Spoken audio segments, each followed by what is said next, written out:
All right, guys, welcome back. This is episode 4, number 2 on YouTube, because the third one was terrible, and the second one, it's a little dated now. So, welcome to episode 4 of GOM Learns GAC. Tonight, we're going to discuss things I've learned in Grand Arena. We have fallen far from the top 100, but we do have our sights set on getting back there. So, trying to utilize what we've learned, and yeah. So quick recap of last week. There is no video for it, but just for those of you guys that are here on the stream, we do record this live, guys, every Monday night at 9:45 to 10ish p.m. over on Twitch. So join us over there if you want to catch the shenanigans live. A lot of stuff gets cut, the questions and the tomfoolery and stuff. So come on over. So we're gonna go over real quick last week. Last week we talked about basically not being predictable and things of that nature. So, if know your Thank you. Thank you very much, Jedi Rules. Just know your tendencies offensively and defensively is basically what we discussed for a long time, and I didn't do a very good job of it. So this one here is actually a study guide. This was actually a good slide. These are the teams that people traditionally use on offense, and you either want to try to eliminate them or you want to put so many defenses down that require them that you put your opponent in a pickle. So that's basically a real quick recap of what we talked about last week. Again, I did a terrible job of presenting what I wanted to say, so we didn't put it on YouTube. So, and as always, we start with this. We added a couple names to the list this week. Echo and Moff Gideon these aren't, again, I say this every week, but these aren't the speeds you guys need to have to succeed. These are the speeds you guys need to prepare for if you want to make a push to the top 500, 200, 100. Thank you. Thank you very much, Fi. So Echo and Moff Gideon are going to be your standard characters of 370 plus. We'll have to see, just because I think Mara Jade should be the fastest character in your rosters. Everyone doesn't agree with me yet, but we'll see if Mara Jade slowly moves her way up there. The 350 category, you got Piet. Yeah, everyone knows it's pretty much Piet versus Darth Revan. Piet has Veers, Darth Revan has Talon to kind of give him the 20 speed boost. So it's really just a race between those two. Cat has moved down to the 350 plus because there are more and more people that are going with the health modded Cat to try to curb the Jedi Rey sort of counters. And plus, it's still effective. If somebody's going to keep Kenobi on offense anyway, they're going to beat you anyway. So people are taking the speed off Cat. That it has nothing to do with me suggesting it. People were doing this long before. And that's that Dash 350 plus. If you can't get Dash at least 340, Dash is one to maybe slow way down and pair with other scoundrels like your BAM team or whatever you have. Maybe some bounty hunters because he does provide bonuses passively. So, and Queel, again, if you can't get him to at least 340, he's a good one to kind of slow down as well. If you can't get him 340 plus, you might want to consider keeping BAM for offense. And we talked a couple weeks ago, BAM is really, really good for offense, really efficient in terms of banners. I've pulled some magic out of my hat a couple weeks ago with Jago, Boba, and BAM together. BAM's also a good fifth for your Maul team, your Conquest Maul. If you can get BAM as a fifth there, it can be gas. Then you have Queel and IG-11 to kind of pair elsewhere. And they go really well with bounty hunters, right? Mechanic Savvy on Django is nasty. So Mara Jade is 350. Again, we'll see if she moves up. And then the 330 plus category, you got Bosk, and Bosk, as always, goes with Grief. You got Grand Admiral Thrawn. This is a new addition to the list. He really does help curb some of the, I guess, is the Kylo. The faster your Thrawn, the more likely he is to fracture and keep fracturing and just being an overall general nuisance. Can kind of disrupt some counters for Lord Vader, but we're seeing more and more counters for Lord Vader. Van Seals in the chat tonight. Let's give him a round of applause. We talked about last stream I did. We tried to build the team that he was presenting on his YouTube channel. Do check out Van Seals' YouTube channel. We're gonna talk a lot about the bounty hunters as the months go on, and you see one here, Bosk, Resistance Hero Finn 330 plus. It's still a thing. I don't really know how effective it is anymore. There's just so many counters for it. You might be better suited to put the speed elsewhere. It's up to you. Depends on how deep you are in terms of speed. Shock T for no other reason that it helps cleanse and whatnot against the Lord Vader.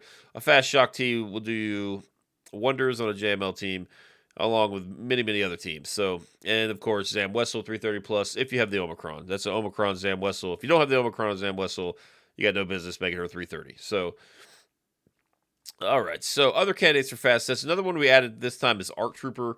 The more turns your Arc Trooper takes on a 501st team, the better, right? Because he's going to have the true damage from the turret and also Echo. And if he's faster, gas stands up quicker, right? So, Arc is one to maybe slap one of your faster offense sets on.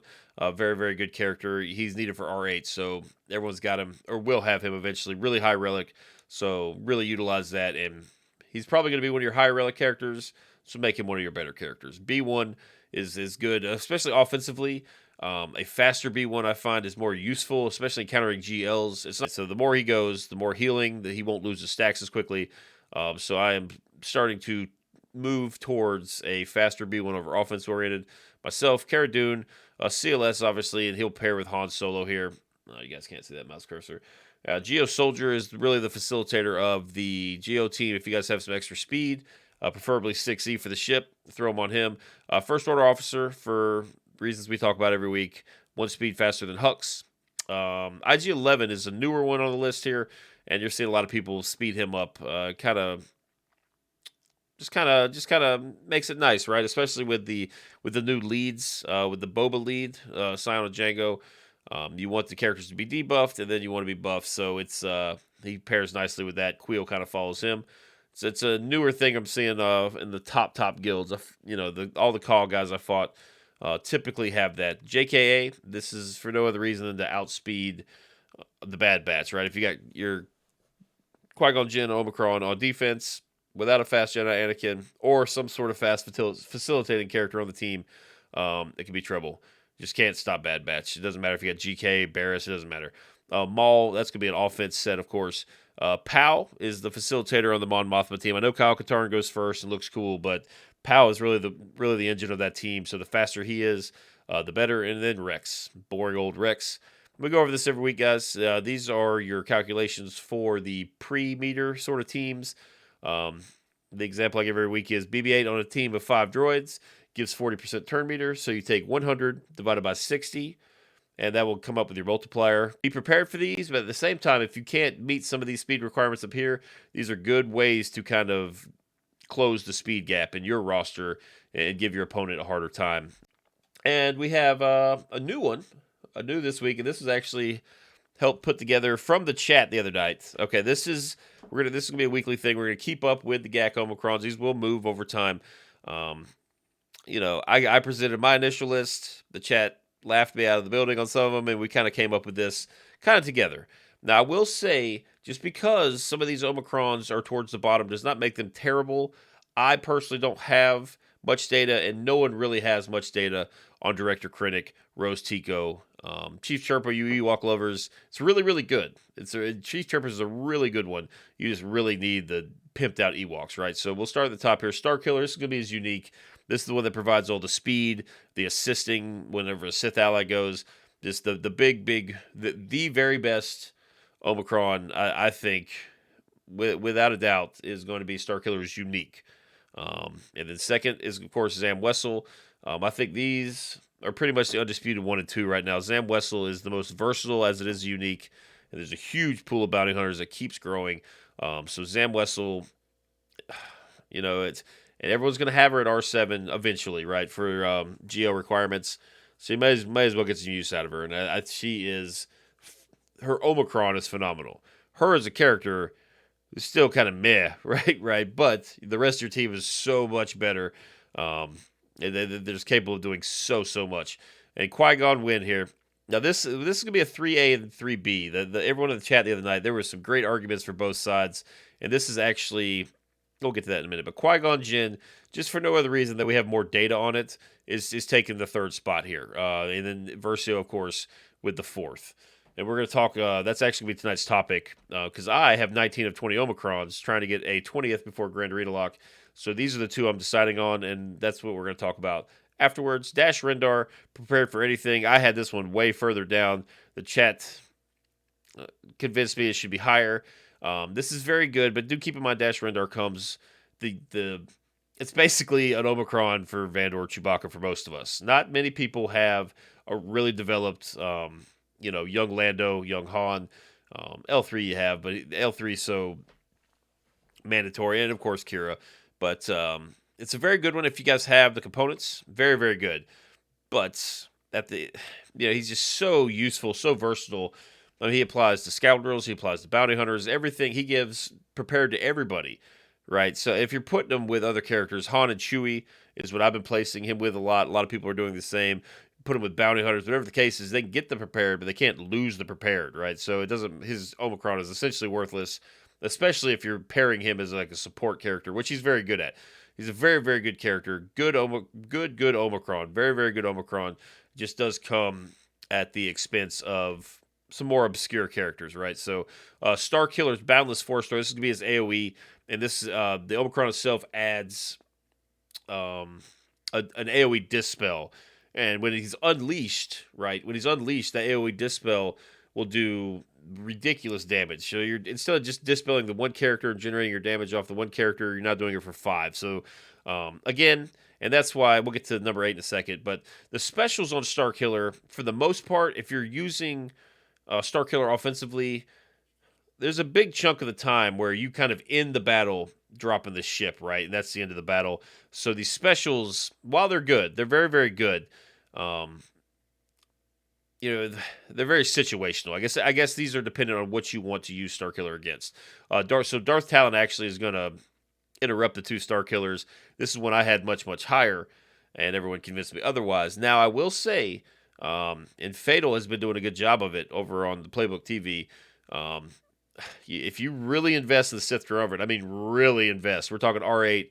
He has an R9 Scion.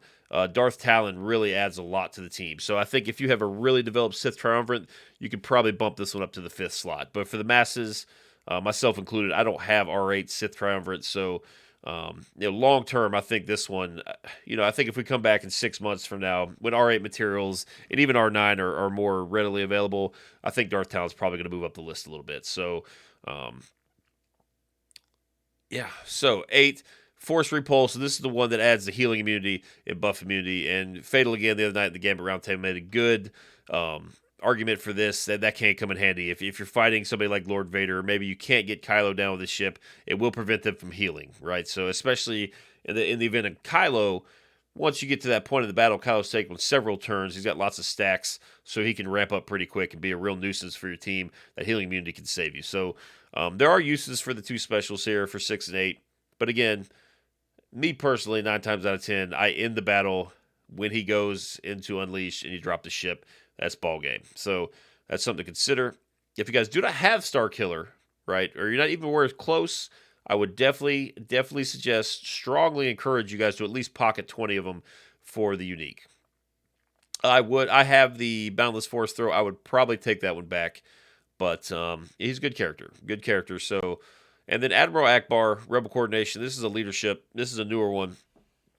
And it pairs nicely with Leia, who takes kind of a tumble.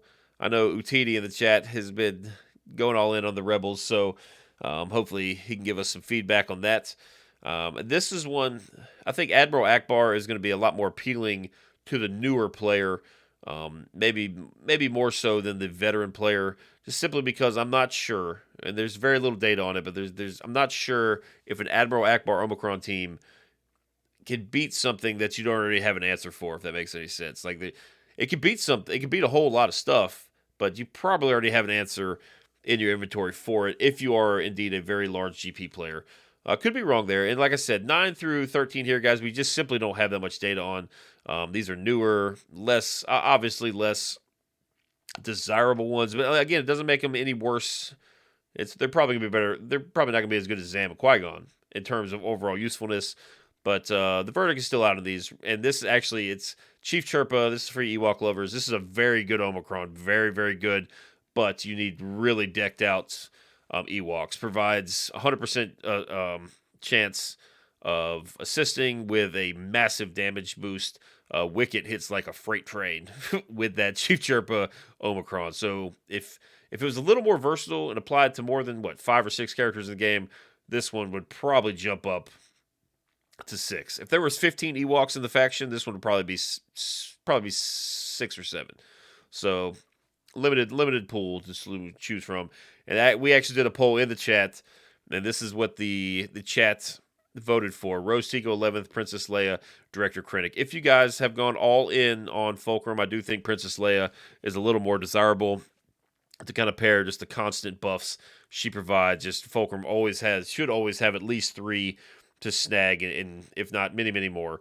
So again, and like I said, 11, 12, and 13. These are necessarily bad. There's just not much data on them, and we don't really have too much to go off of. So we'll see. Okay, so yeah, that's that, guys, and we'll update this every week. If nothing changes, then we'll just skim through it in the future. This is the first week, so we did go in a little more detail. Give me your thoughts on this over on the Discord server, or also in the comments below. Like, maybe I pooped on your Director Krennic, and it's the bee's knees. Let me know why. So, this is it's really not even my opinion. We kind of voted on this as a group here for this slideshow. So this is I'm glad we did that, because after we did it and we adjusted the stuff on the spreadsheet, I was much more pleased with my initial rankings. Again, Darth Talon was way too high. Thanks, Fatal. All right, but tonight's topic, as I said, I have 19 Omicrons out of 20, and my next Omicron is going to be Qui-Gon Jinn or Versio. And so I was weighing the options, did a little research, was trying to make the best decision. So I'm going to share what I found with you guys tonight. This is a decision you guys are eventually going to make. I do think Zam is the hands down non-Starkiller best, but then maybe you're deciding between Versio, Qui-Gon Jinn, or maybe some of the others. Maybe this will help you in the future. So, all right, first we're going to cover Versio. All right, her pros: she works at 3, 4, 5 star. I had a couple people in the chat tonight even just say works great with Omicron at 3 star. Forsu actually was one of them. Very good. I tend to always take his advice. He's a good player, so that was reassuring. So we're gonna put pros there too. Forsu says this is gonna be a pro, but works under starred and geared, right? So right out of the box, 3 star. She can't die, right? She can't. That's part of her kit. She can't die, so it doesn't matter how squishy she is. Works great. And it max banners the most popular defensive team in the entire game, which is Mon Mothma. Now, there's lots of answers for Mon Mothma, right? But all of your answers for Mon Mothma typically consist of CLS, anything with Barriss, even the Sith Triumvirate. Sith Triumvirate is shaky unless you got a really decked out one, but it's CLS, General Grievous, anything with Barriss. Those 3 teams are needed all across the board for a multitude of teams. So getting 65 banners against that team is very desirable, because then it frees up my CLS or my Grievous, and that's what I personally am using Grievous against Mon Mothma a lot. And if I get some surprise GL in the back or some surprise something in the back, GG's always got a chance. It'd be miserable banners, but GG's got a chance. It'd be really nice to have that safety valve moving forward. So that's both of these do the same in that regard, right? Frees up GG and CLS, which is, in my opinion, worth an Omicron, no matter which direction you decide to go, if you're deciding between these two. And it utilizes the older leftover critical damage sets with all the relic levels, with all the stacking offense in the game now. Offense sets have slowly become more desirable than the crit damage sets. And for us veteran players, that's and for you newer players too, crit damage, you start talking about your gear 10, 11, 12 characters, crit damage is far superior in those characters. They just don't simply have the base offense to utilize an offense set. So it's kind of nice to put those back to use. This is a good spot for them here. So that is appealing to me. And because speed is not the top priority offensively. Defensively, it's a little more impactful if you want to put it on defense. But offensively, not so much. Get some damage in there, get some durability, because there is a lot of stacking health and protection. So you can focus on other stats and save your speed for other characters. It is vulnerable defensively, but it drains the utility knives, right? You're talking DR, you're talking Treya, Gas. Padme and Bad Batch is a little more obscure, and I wouldn't consider that a utility knife. I'm not really sure why I put that on the slide. But, I mean, those first 3 teams are needed everywhere across the board, and that's assuming you keep DR, right? Like, if you're keeping DR to beat Versio exclusively, that means she's pretty good on defense, right? Like, if you're changing up your defense strategy, take a DR off defense just so you have a counter Versio, that's pretty impactful, right? So, but the cons now, there are some negatives. There's some negatives about these. The non-leader makes the Imperial Trooper pool relatively small, right? And you're seeing the typical team is Magna Trooper, Death Trooper, one of the tanks, Shore or Storm. I think Storm's better, but Shore or Storm, and then Snow Trooper, right? And for those of you guys that didn't have trooper teams 4 years ago, before the Dark Trooper Piet, you're not going to have Snow Trooper. Snow Trooper used to be a staple, right? So you will have Death Trooper and Snow Trooper if you're a veteran player and used to utilize the troopers way back in the day. But they're pretty obscure too, right? Like non-mandatory supporting casts. Like if you're a newer player, there's absolutely no reason for you to have Magna Trooper, Snow Trooper leveled up, right? There's really no reason at all for that.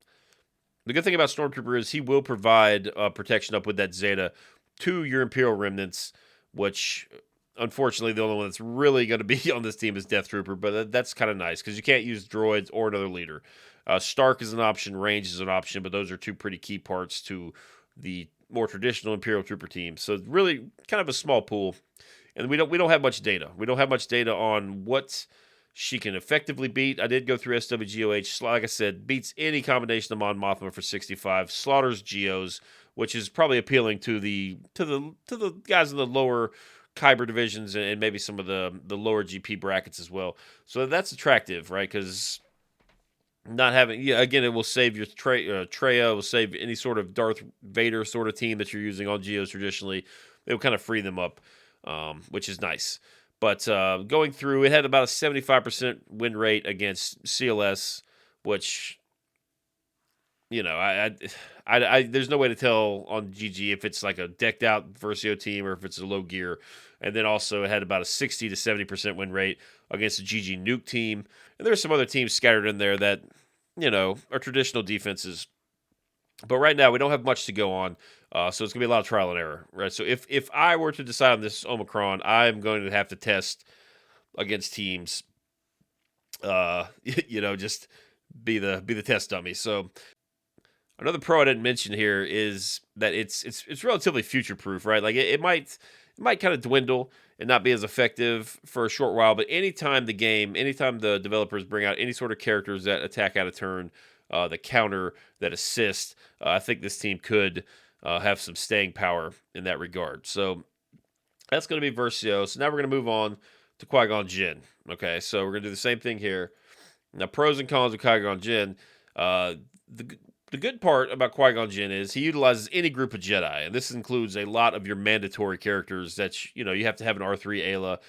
You have to have you have to have Mace. You have to have a multitude of these characters for GL requirements along the way. So you're going to have the team for it. It's not like Versio where you might have to level up Magna Trooper, level up Snow Trooper and stuff to go with her because you've invested in Omicron. You should have a usable team right out of the box if you slap it on him. Wide range of targets. Offensively, it beats a whole lot, right? It's not good banners, but it beats a whole lot of teams on the board, right? And everyone has Jedi Anakin. We talked about the requirements for GLs and stuff. Everyone's got Jedi Anakin. Very popular choice for R8. He might even be required R8 now. I'm not sure. I have to look. But and he currently really doesn't have a home. People are slapping him with Kenobi, but for the most part, he's kind of usually on like a leftover Bastila team or some sort of Hail Mary Jedi team that you just pulled out. It's got like Ezra Bridger on it. It's like, well, we got one shot with Bastila lead. So that's very good. And of course, Jedi Anakin is the driving force behind that Omicron, right? Again, you don't really need the speed on this team either, much like Versio, unless you want to put on defense, and you are going to need a little more speed to try to deter Bad Batch. Might not work, but at least you got a puncher's chance. But the cons for Mr. Qui-Gon Jinn and pros is you probably have Qui-Gon, at least Gear 12. Like he's one of the original characters in the game. So he's readily available, easily farmable, and he's required. So very, very big pool of characters you can use for the most part. And that's one of the cons is you're kind of limited to Galactic Republic Jedi with Jedi Knight Anakin's super move. You want all the offense you can get. And he did recently get nerfed. It was too good. He was just slaughtering GLs, which is silly because there are other ones that are beating GLs too. But I know a lot of you guys are probably a little upset with that because when Omicrons first came out, Qui-Gon Jinn and Zam were the front runners easily for 1 and 2. There was a debate who is better.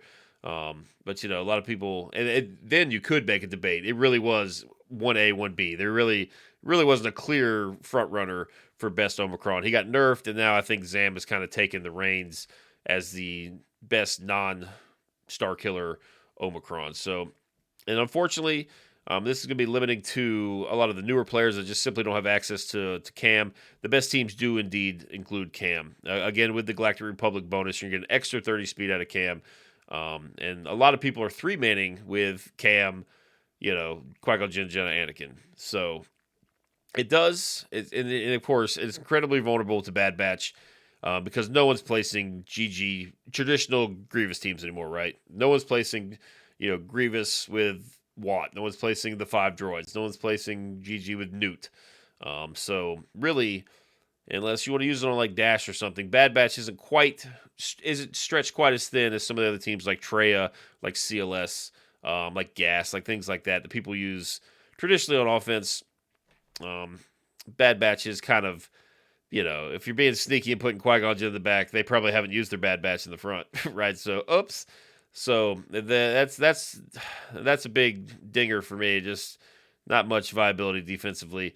Now, if you could drain the Bad Batch, then you've got yourself a monster in the back because it's not much else beats it. Definitely not cleanly. So it is relatively strong if you could drain the Bad Batch. So so very, very good. Both of these are very, very good. All right, so and every week, guys, we wrap it up with considerations for R7 Plus. We will probably over the next couple months, if we ever get easier access to R8 materials, not named a pack, we will probably change this to R8 Plus. Pilots, as always, pilots. R8, R7, R8, hell, even R9. There's Boss is the flavor of the week for R9, so, can't hurt. The better your pilots are, the better you're going to be, right? If you're losing to RNG due to ships, A, nobody cares, quit crying. And B, it's because pilots are worth the investment, right? Minimize your RNG with an investment in pilots. Sorry if that was a little harsh, but... And then Sith Triumvirate. The more the merrier, right? We talk about it. This list hasn't changed much in the last couple weeks. Sith Triumvirate getting borderline mandatory for top 100 gameplay. You're going to need them really decked out. So Queel, R2, Zam, these are, and Mon Mothma as well. I think I took her off the list. All the Mon Mothma team. Any character that provides stats based on their own stats are very, very good for relics. It'll just continue to pay off. These characters will always be relevant simply because every relic level you add to them enhances the stats of your entire team. So even you can make a case R2 is kind of fallen off the meta list, but if R7, R8, even R9, R2, that's going to provide lots of benefit there. So we talked about this a couple weeks ago. Whichever dark side unaligned force user you decide goes to their LV, they need to be relic, at least relic 7, right? A lot of you guys are using Maul, so that's a no-brainer, but maybe you run Maul offensively. I do sometimes, most times, and you'll need another dark side unaligned force user to kind of provide that protection against light side users, and we've got a whole bunch of them now. Second Sister, Ninth Sister, Mara Jade is even one. Any of the crews or any of the Kylos. So there's a whole long list of those. We went over that a couple weeks ago. A secondary Jedi tank, simply because GK, this is, especially if you guys have Starkiller, you're going to want to invest in a secondary Jedi tank because Kenobi makes the battles go so much smoother. GK, General Kenobi, on your Starkiller team really helps out against Kylo. For those of you guys that already have Qui-Gon, General Kenobi is a great pairing on there. Just General Kenobi is still probably I'd say the best non-GL, right? Jedi Master Luke. But I would say General Kenobi is probably the best light side tank in the game. Always will be. Just provides so much. So really, if this is for the higher GPs, get your Jedi Knight Guardian, your Mace Windu, your Plo Koons, whoever you like, whoever you prefer. Get a secondary Galactic Republic Jedi tank. Finnick here, guys. I would suggest an R8 on Finnick if you can spare it. Especially if you have the Zam Omicron, Finnick is disgusting. She is really, really good. Offense set on her. Unfortunately, she is special damage oriented, very low crit chance, but all sorts of offensive stacking. Mechanics, again, Van Steel's been putting out some cool stuff with Finnick and beating the LVs and all sorts of cool things you can do with Finnick. Overconfident is a very, very good addition to the game. It's cool. Her leadership's coming kind of. Her leadership is starting to show up a lot too, so it's good to see. Dark Trooper and Old Daka, these two have been here and will probably remain here for all the time. Dark Trooper, you want him basically. The more offense you can put on him, the better, because people are starting to R8, R9. They're Sith Empire troopers, and Old Daka, as always, facilitates the entire Night Sister team. So if you just invest in one character, you can make the whole team that much better.